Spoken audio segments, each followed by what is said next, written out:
guys, welcome back from WCS America. I'm Axel Toss, joined by Axlab. We're currently in the second match of the evening, where Vibe is up 1-0. He's 1-1 away from advancing to the winner's match. Bales has some work to do.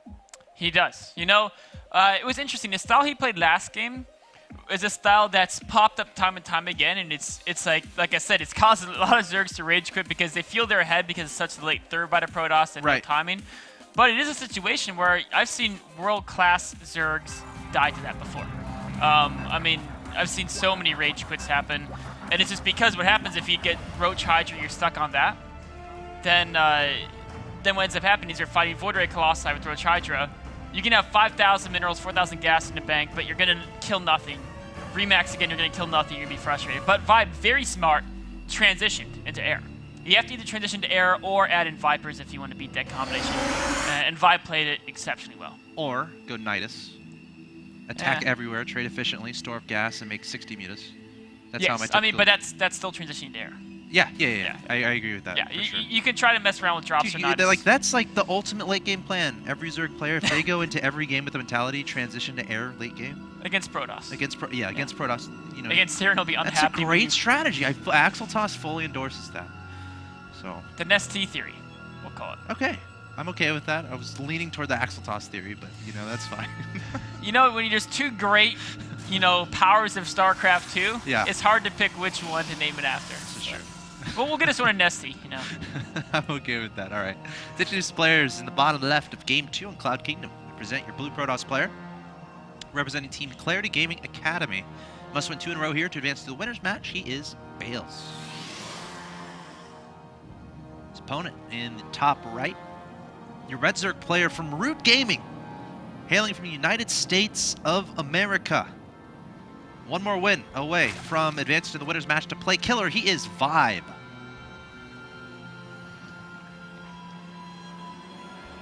So, the map is Cloud Kingdom, a map everyone should be very familiar with. It got its claim to fame after Team Liquid had a map contest in Wings of Liberty, and Cloud Kingdom, I think, won it. I think Ohana was second. And now, since that point, it became a staple in professional play. I think it's approaching its retirement stage, though. I think it is. This may be the last season we see it. Yep. But it's had an amazing run, and I think it's probably the only StarCraft 2 map to date that is going to retire with almost no player complaints as far as balance or gameplay. Just it's been around for too long. I think I heard Idra complaining about it a little bit. Maybe. There is a chance that Idra has complained about things in an unreasonable manner before. And Cloud Kingdom may be one of those things. Oh, man. I mean, in Zerg players' defense, the rush distance is, it's not ridiculously long. There's a lot of, choke Two-base points. Immortal can be kind of annoying. There's a lot of choke points, so it's hard to really get surrounds. Force fields can be annoying. But overall, I agree. The general consensus has been that this map has been good for StarCraft 2 as a whole. It's going to be a little bit sad to see it go, but it's produced many an entertaining game. In fact, my favorite game I've ever seen on Cloud Kingdom was from Lone Star Clash 1. It was Polt versus Violet, and it came down to like 4 Marines and a hatchery. And the former, I'm not going to spoil, but that's what it came down to. One of the best games. Was it like a building elimination type thing? Yes. Okay. Polt was so far behind. Violet had Broodlords and was just like very immobile, and Polt was just going around with Marines and medevacs everywhere, trying to kill every building. Pulling a dragon? Sure. Pulling a Polt. Pulling a Polt. Okay. Pulling a Polt. Yeah. When Dragon does it, it's pulling a Polt. Yeah, I agree. That makes sense. Polt's super crazy good. Again, I'm not going to spoil, but that's my favorite memory from Cloud. And if you want to see more Polt, he'll be in WCS America Premier League Season 2. He's already qualified. Took out Tasia in the Challenger Bracket Round 3. That was a great series. It was. And that means because he took out Tasia, we're going to see Tasia in one of these groups coming up. We are. I forget if he's tomorrow or next week, but we will. Not tomorrow. Tomorrow is Kapach, XY, and Huck. All right. Similar lean scout timing here. Sentry is going to be a hero. No force fields going down. Taking out 1! 3 HP on that guy. If the probe there turned around and attacked, I think both of the Lings would have died there. But the probes are pacifist. Yeah. They're programmed with those 3 robot laws or whatever. Prioritizing the economy. I respect that, right? You're guaranteed to get the minerals back to the Nexus. You're not guaranteed to kill both Lings. The exact same opening from Bales. So this must be an opening he likes. Do you have a probe on the map this time? No. Okay. It's interesting that he invests in all these early gateways and then he doesn't do anything with them. It could just be, again, mind games. I mean, we're seeing a warp prism. we're seeing some different play from Vibe. We're seeing the fact that there's no... The third hatchery is after Speed and Roach Farm. So Vibe is really worried about this gateway attack. That's obviously not going to happen because there's no pylons out. And you can't, like... I mean, if trying to warp in units and attack across the map is like one of the slowest, most painful things to do. And it gives the Zerg so much time to prepare. It's very rare to see Protoss try gateway attack without a proxy pylon, just because the reaction time to Zerg has is enough that, at least at the level these guys are playing at, they're going to have the appropriate defenses. So, what do you make of this opening versus the Stargate opening from Protoss?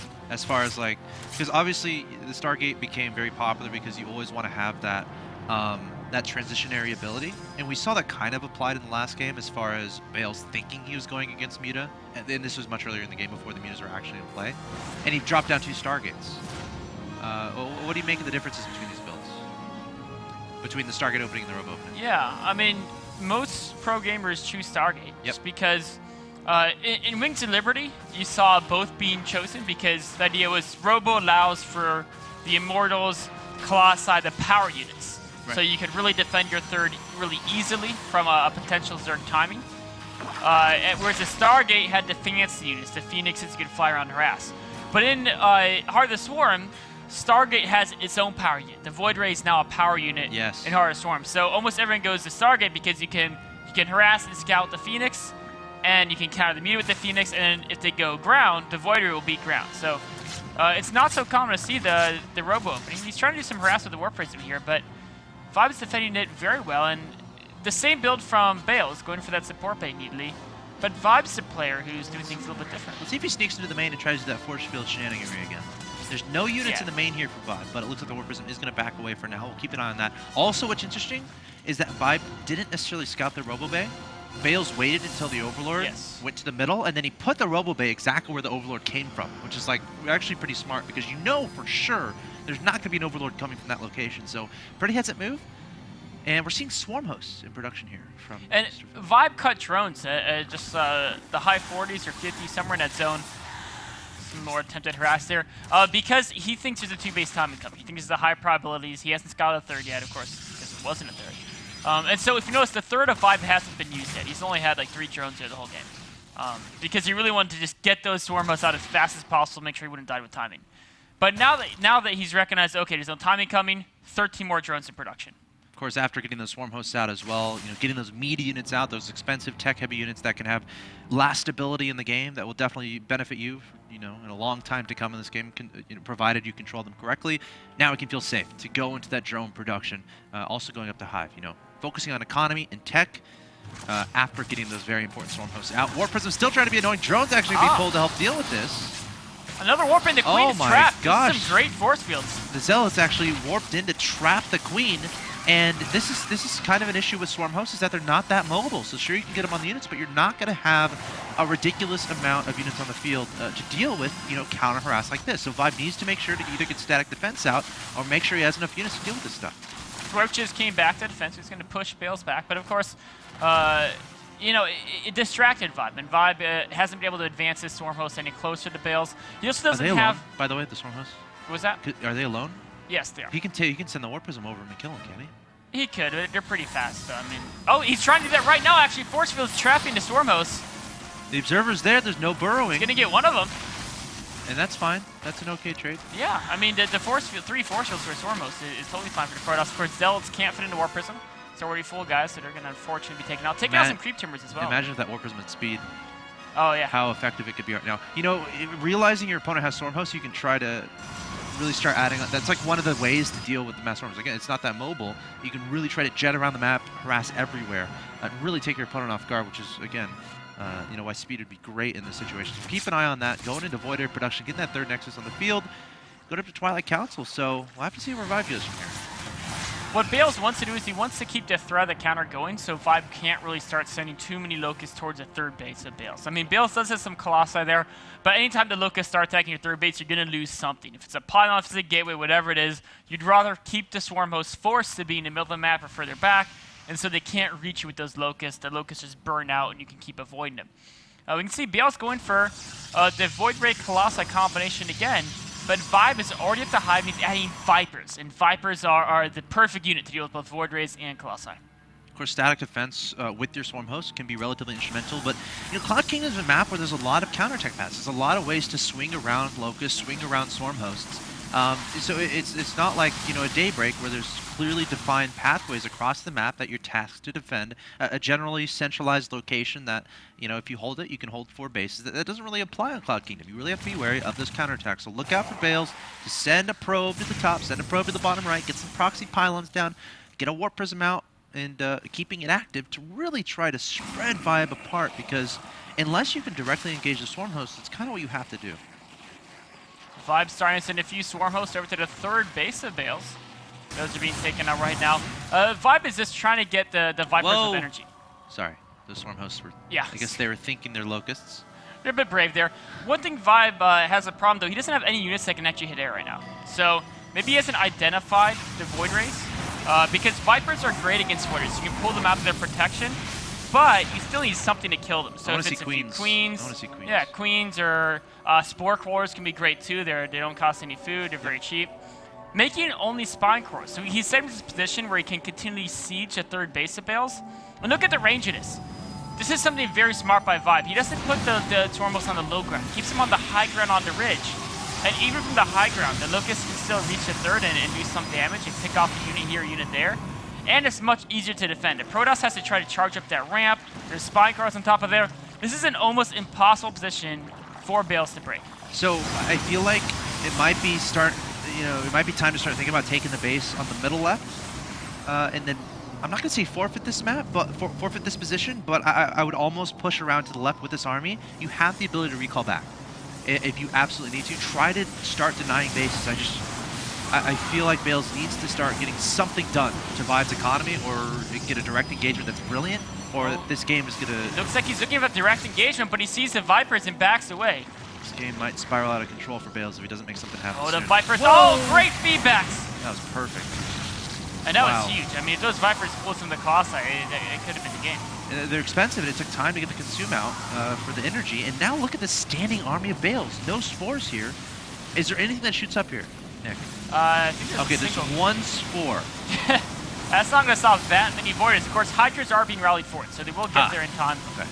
But still, I mean, if the Voiders can focus down those Swarmos before the Hydras get here, only a few Hydras here. Bill trying to make this happen, activating Prismatic Alignment, melting away the Spore. The Hydras coming forward, the Swarm hosts are vulnerable. Look at these Voiders, they're so destructive, and Vibe is going to have to back away. Bale's getting a brilliant direct engagement, which is exactly what he needed, and more importantly, most of his expensive units are still alive. Plenty of Voiders still near, plenty of Colossus there as well. Needs to remake some High Templar, add in some more Archons, but that's Bales is going to be so happy with how that went. He is, and actually Vibe retreated Swarmos, but he backed him into a corner. Instead of moving them back up and to the left, he's put them in the very corner of the map where they can't retreat. They're all dead. Open a flank! Vibe going to try to flank with these Roaches. Vipers coming forward again. No High Templar in this competition, looking for actually throwing down a bunch of blinding clouds here to try to restrict that attack range on these Protoss units, trying to extend the life of these Swarm hosts in the middle right. But Vibe, it looks like he's just having so much trouble coming up with an appropriate answer to deal with this competition. And again, as you said, these Swarm hosts are trapped. Where do they go? Oh, he killed the Observer! He picked off the Observer! Oh, great move by Vibe, flanking and doing everything he could to keep this Swarm host alive. Those units are so important at this point in time. And look at Bales with some cute micro there, keeping 2 Colossus alive on very low health. So, I mean, Bales was able to break that position, but he's just now taking a 4th base. He's got to make sure to defend this. And the problem is, with all this creep out here, the Locusts are going to travel very quickly. They're going to still pick off some of his key units. Vibe is down in supply, though. He's got a lot of minerals, but not much gas, and a lot of the units he wants to get are very gas-heavy, besides Spore Cores. But he doesn't really want to make Spore Cores or Queens. Yeah, I mean, that's curious that he's... Yeah. Queens and Spore Cores are 2 of the best units against Void Rays. Actually, the only 2 units that beat Void Rays that Zerg has, and he's not using him. He's trying to use the Hydra. So if he can use the abducts perfectly, if he can abduct all the Colossi and then also make sure he doesn't get stormed, the Hydras can work. But there's 4 Templar and there's like 4 Colossi. So trying to use Hydra Viper is going to be very difficult here. If there's a map where you can make that work, I feel like it's this map. I mean, there's a lot of ledges. You can reach over with the Viper, pick Colossus up from this passageway, and sling him into where your locusts are. So Bales has to be very aware of where those Vipers are. He needs to make sure his High Templar are in position to feed back, because if Vibe starts getting out of control with the ducks from the Vipers, this is going to turn into Vibe's direction. But for now, I feel like Bales has a great advantage here. Oh, he's coming here. They're spying. Great feedbacks. Brilliant feedbacks. Only one Colossus able to be pulled here, and Bales turning on the prismatic alignment. He's going to be happy to engage. He needs to make sure to keep his observer alive. And there's the GG from Vibe. Bales takes game number 2, evening up the series 1-1. And again, I feel like Vibe is just continually thrown off guard by the potentially unique play in the beginning, where he goes for the 4 gates, doesn't necessarily pressure. Vibe, meanwhile, expecting the pressure to happen, making units. Got the Swarm Host out, but again, Bales just getting the best out of every engagement, it seems. Yeah, it was interesting that Bales took such a late third, but Vibe was actually behind on economy almost the entire game. Yeah. He really cut drones so aggressively to do this Swarm Host timing that because of Warp Prism counterattack, he could never get damage done with the Swarm Host. And he didn't have the economy, or he actually did have some extra minerals, but he didn't really get that mass Spore Crawler Swarm Host combination that is the ideal Zerg late game going. And every time his Vipers came in, they were always fed back, which is really big. So important. And again, right before this happened, we saw 3 Vipers just get melted away by 3 feedbacks, just like that. And having to forfeit this brilliant position is pretty catastrophic. Again, he lost a lot of Swarm Hosts, he lost some Hydras, lost a lot of his units. And again, it's a situation where if you have 6 more Spore Crawlers here, 5 or 6, look at his bank. He's 1,500 minerals. It's definitely doable. He could definitely make that happen. This becomes a little bit more manageable, but wasn't able to have the sufficient anti-air to make it happen. So for the second series in a row, we got a tie series, 1-1, and we're going to go to a deciding game 3. Guys, stay tuned. You're watching WCS America, the decider between Bales and Vibe, coming up.